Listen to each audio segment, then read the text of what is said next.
You might have heard of this little thing. It's been going around for a little bit. Uh, Called COVID-19. I don't know if you've heard of it. Um, but apparently, the president of the United States got infected with it, and apparently this disease, this plague, apparently it like kind of stays in your system for a while. There are some people who have had it for months, other people have had it for, weeks, but it's kind of one of those things that you kind of have to fight it off, right?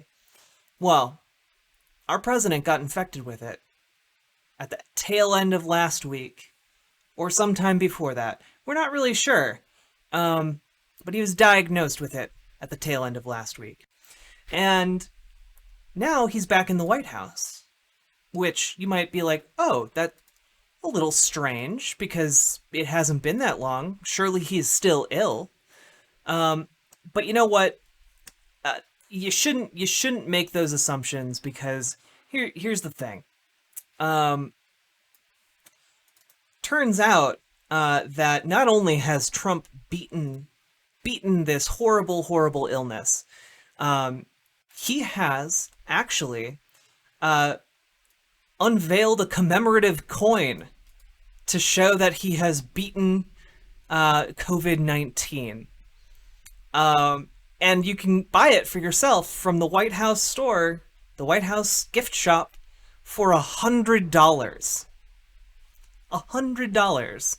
And this coin can be yours. Incredible. Amazing.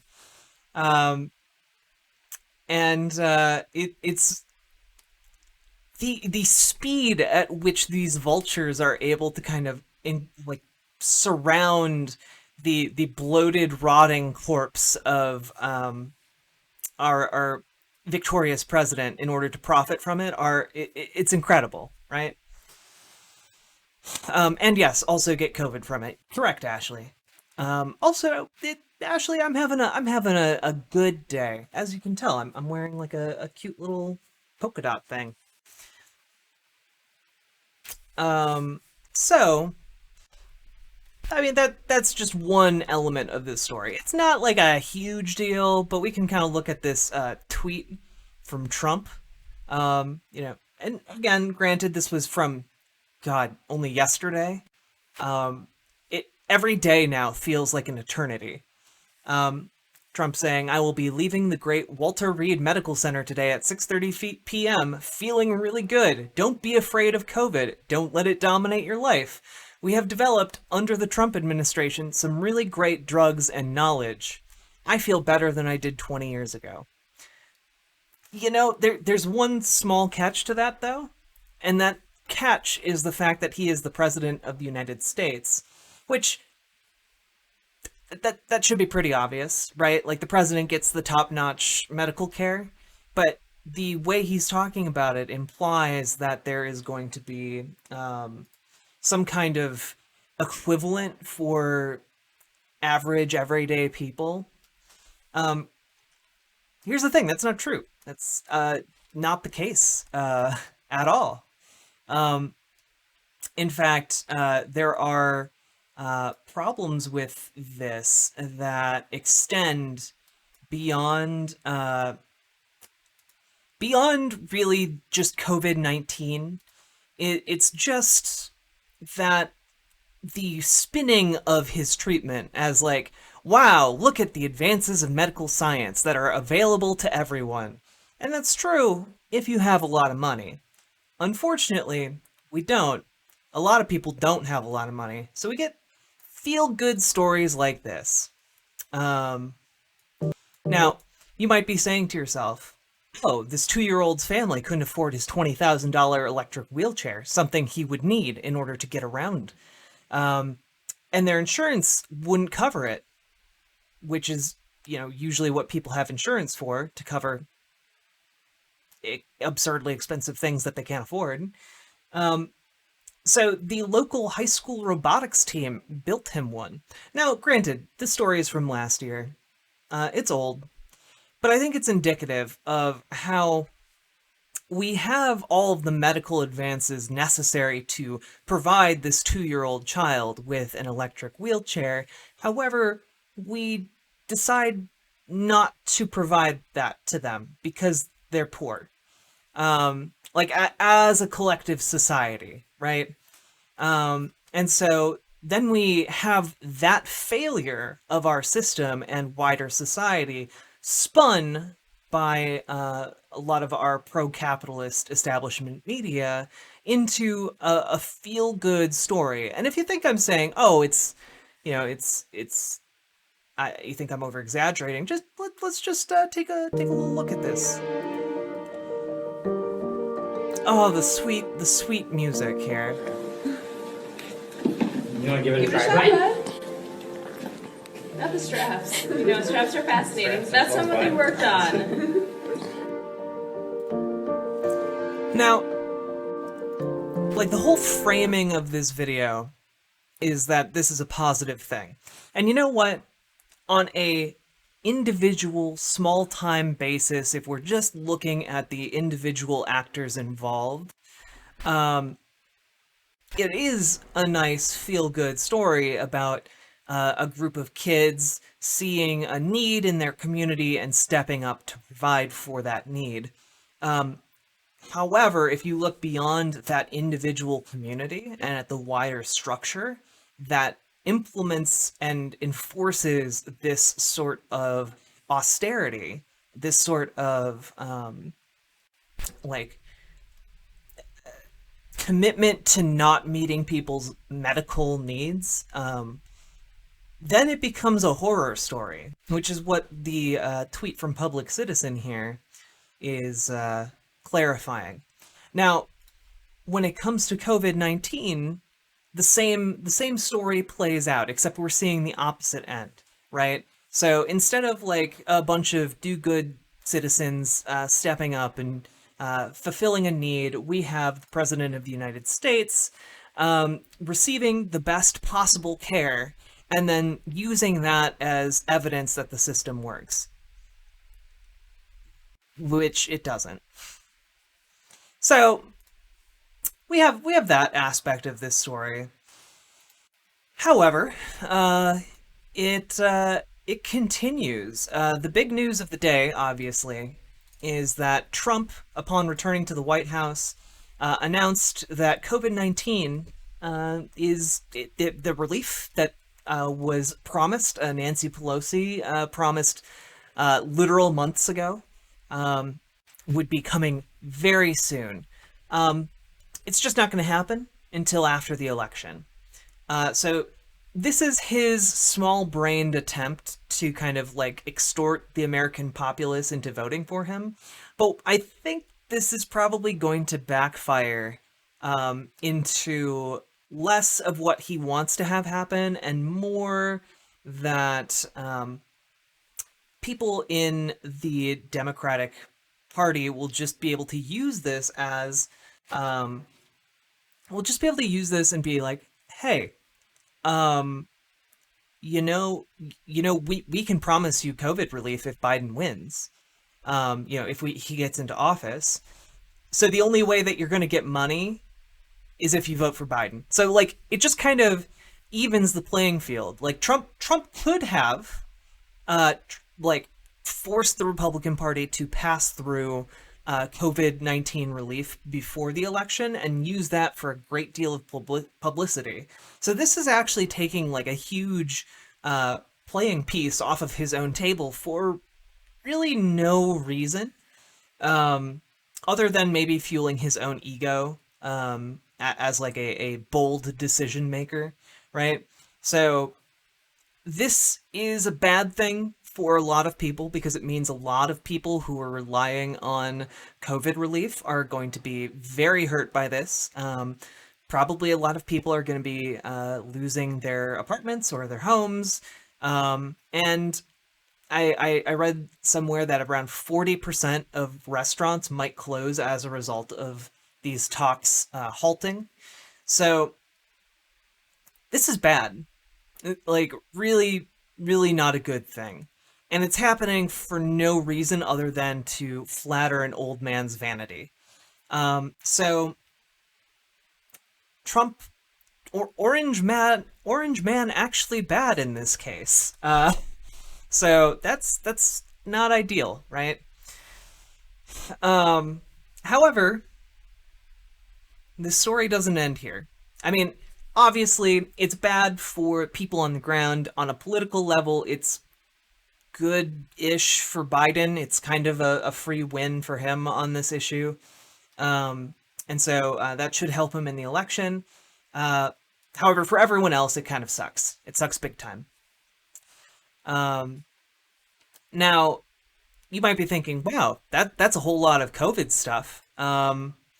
What else could possibly be contributing to all of this COVID misery?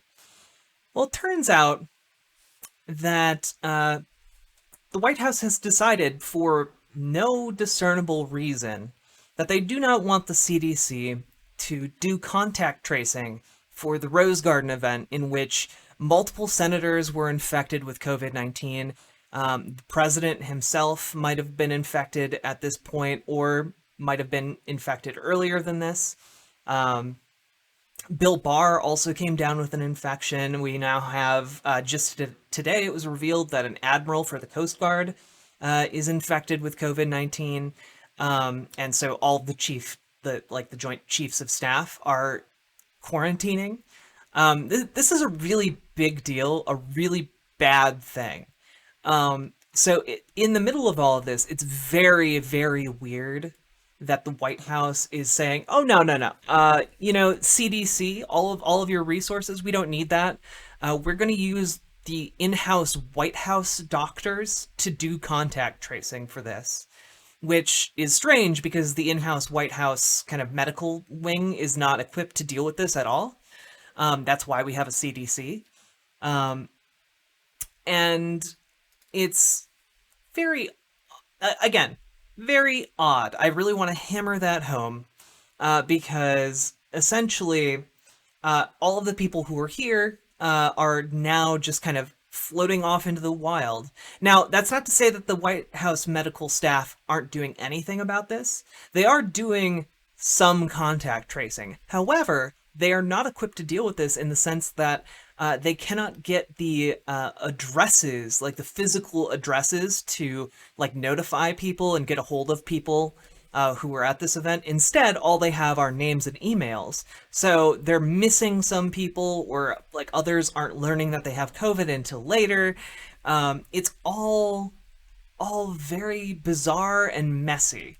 So I think that this is a great indicator that when the Trump administration tries to kind of frame events as if they have some sort of a plan, we should not be taking them at their word, right? Because everything on the ground, everything like proven by their actions and their plans, or so-called plans, seems to indicate that they are just trying to cover their own asses and also just responding to events as they happen. Like there's no coherent strategy here. Because if there was, or if there wasn't, I mean, again, this is speculation. I have no hard evidence on this, but maybe there is something going on with the people who are here that they don't want an independent party to investigate via contact tracing. I don't know what that would be, but it is a very strange thing for the White House to just be like, no, nah, we're good. And just letting people go on to spread COVID-19. Now, it's kind of funny because in a sense we have a bit of a mole working for the leftist agenda within the Trump administration, or at the very least tangentially within the Trump administration. Now, who could I be talking about? Who is this elusive spy? This master of duplicitousness. Well, it's none other than let's see here. None other than Da, da, da, da, da. Here we go. None other than Kellyanne Conway's daughter, Claudia Conway. Now, Claudia is a 15-year-old girl. Don't be weird about her in the comments, please. And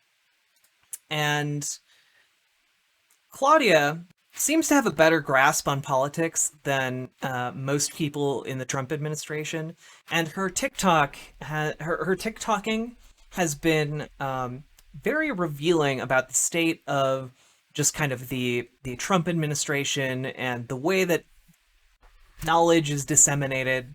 And she's been sort of leaking information to the public about this.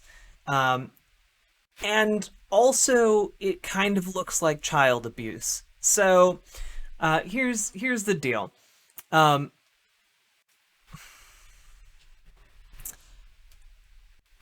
Claudia Conway did a video in which she was like, basically said that her mother had told her that she had tested negative for COVID, and so Claudia Conway and Kellyanne Conway spent the day together. Very wholesome. Turns out Kellyanne Conway had actually tested positive for COVID-19, so unknowingly for Claudia had put herself in danger and is now also infected with COVID-19.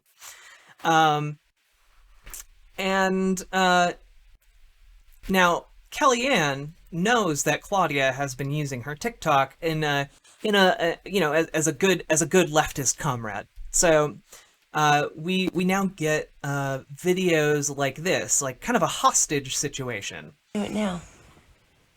You say correction. I am. I'm doing it right now. My mom had 3 tests. I'm doing it right now.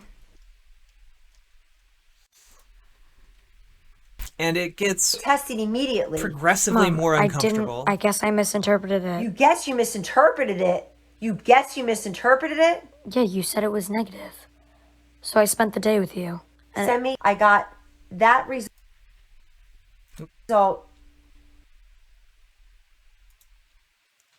And then final bit. You've caused so much disruption. Disruption? You lied about your fucking mother about COVID? No, Mom. About COVID? It's how I interpreted it. You're taping me again? Now, here's the thing. Some people might watch that and be like, oh my gosh, what bratty behavior of that child. On the flip side, Kellyanne Conway prioritized the political well-being of the Trump campaign over the well-being of her own daughter, and potentially put her daughter's life at risk for no reason. And you know what? That kind of constitutes child abuse. Claudia has in the past been talking about getting emancipated from her parents. This seems like real good evidence that would help her achieve that. Now, that's not all. We have more COVID news. We have more COVID news. Now you might be thinking to yourself, wait, how would what more could be done? It seems pretty obvious what is going on in the good old US of A when it comes to COVID-19. Well, let's just take a look at how Fox News is covering this whole debacle now. He's delivered a message of hope through experience, and he's sent the message that we can get back to work. That's what everybody wants. And I think it's just incredibly selfish of, older people or neurotic people who are timid and afraid and won't come out of their basements to consign children and young people to miss out on the most important parts of their lives, on schooling and on the prime of youth. When you talk about people that are older people you think they're being, I'm sorry, I just want to clarify that they're being selfish or they're being afraid? Yes, I do. I think that people in power who are insisting on keeping the economy shut down, insisting on keeping Americans just as frightened as they were 6 months ago of the coronavirus, which has receded as a threat. I think they are selfish. And I'm particularly pointing the finger, if you want to know, at the Democrats and at Joe Biden. All right. It's an interesting point of view. Miranda Devine, love having you. Thank you so much. Thanks, Dana.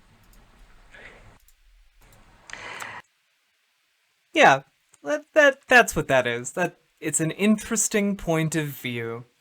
So we have Fox News pushing here a message because here's the thing, guys. They don't just invite random schmucks onto their show. They invite people who are going to say what they want to say that they can't have their anchors say. So a lot of the times these guests on the shows that they have are actually the mouthpieces that Fox News want talking, right? So just to clarify there, if you're old and true Sentry Dish, you can pinpoint in that exact video the stunned silence at which she realizes that Joe Biden will probably win. But you have in this video propaganda that is essentially trying to say that old people or people who are at risk for COVID, who don't want to die, or people who are like just don't want to die, period. Because I don't know about you, but I wouldn't personally go into a situation where I knew that there was a 2% risk of me dying. Not willingly. Like, I don't, would any of you step into a room full of 50 people and be told over like a speaker, okay, one of you is gonna die, the rest of you, you're gonna be fine. I wouldn't do that willingly to just go about my normal business. That doesn't seem super rational to me. But here we have the old and infirmed being blamed for COVID, and specifically the defenders of the old and infirmed, the Democrats, being blamed for being selfish. So super cool. Everything's going great. You know, the normal times we live in, right? Very normal times. We go here to some more segment stuff. All right. So here is another story coming out today. Rick Bright, the vaccine expert and whistleblower, quit the federal government today. He says the NIH bosses sidelined him and rejected his efforts to develop a robust national testing infrastructure because of political considerations.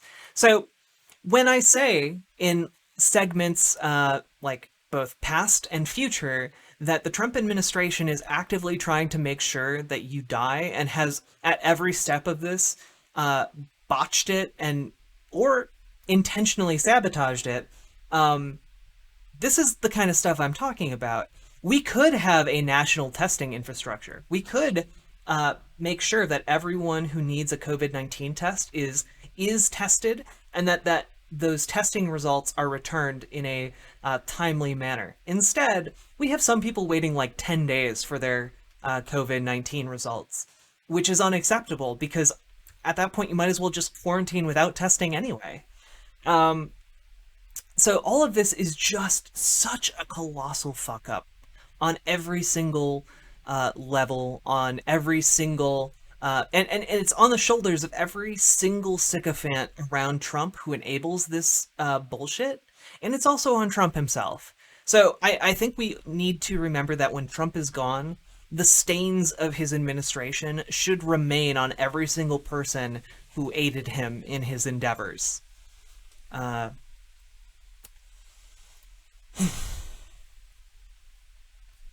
Frustrating.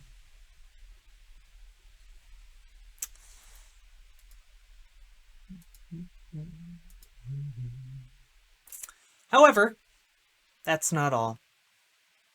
It's not all.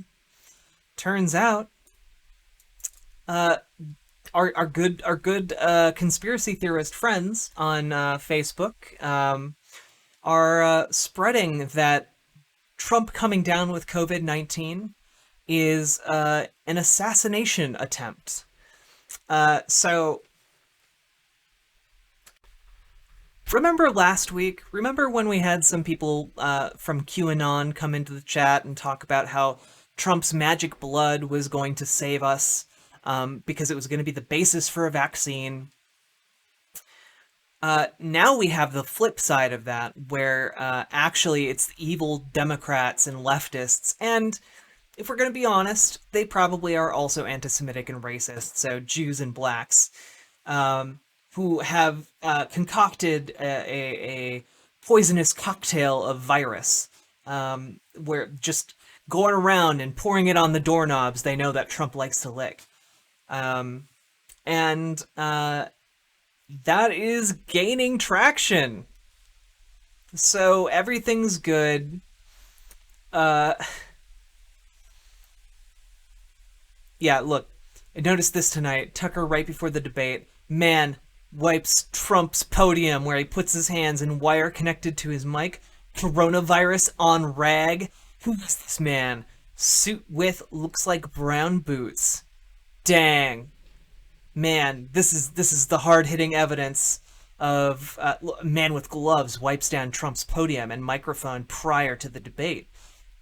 Holy shit, guys. It couldn't just be some COVID testing, like some COVID precautions. Nope. This is a dastardly scheme. Yeah, so basically, people are going cuckoo bananas out there. And, I feel like a rational response to all of this is to get a little worried and get a little scared. Because we're just seeing fanatics, like, who have bought into Trump on, like, almost a religious level, creating their own, like, I guess,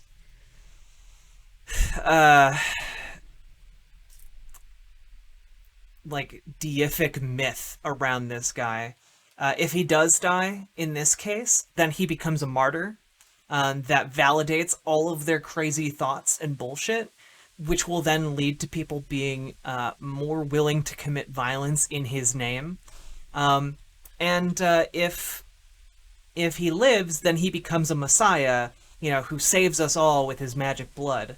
So, like, they've set up, like, in these two conspiracy camps, this very strange dichotomy where it's a win-win for them either way. Do I want him to die? No, I don't want Trump to die. I think that would not be politically expedient for the left. I think that would actually make it a lot worse. The other thing is, it's just... I also don't wish death on anybody. Death is a terrible thing. But I do wish he would be out of politics for a while. I do wish that. And correct, Trump supporters are basically a cult at this point. Like, at the beginning of Trump's campaign, he said he could shoot someone on Fifth Avenue and get away with it at this point. And now I think he's kind of proven that to be the case. Yeah, we talked about that earlier. The denial of the stimulus check basically has a death warrant signed for, like, 40% of restaurants and, like, all kinds of businesses, and also, like, human beings just trying to not get kicked out of their homes or apartments. So it's a troubling time, to be sure, for the Trump campaign. I'm still not going to count him out just because his supporters are crazy, and the people who are still on the fence at this point are kind of still crazy too. So who knows? So I'm not going to write off, like, some sort of election shenanigans when it comes to mail-in voting. The the real cult is BLM. Well, no. Black Lives Matter isn't a cult. It's a very straightforward organization that just wants police to be held responsible for acts of violence against the population. Makes absolutely no sense why he would deny it. He had accepted it, guaranteed win. Yeah, I mean, like, that's the thing. Like, if Trump had accepted the stimulus check, like, or signed any kind of stimulus at this point, it would be a huge win for his campaign. So he's really acting against his own best interests here in a way that really can only be understood as an attempt to flatter his vanity. Antifa also isn't a cult. Like, anti-fascists are against fascism. Like, that's just an ideology that is in opposition to fascism, and I think that every good patriot in the United States should be against fascism.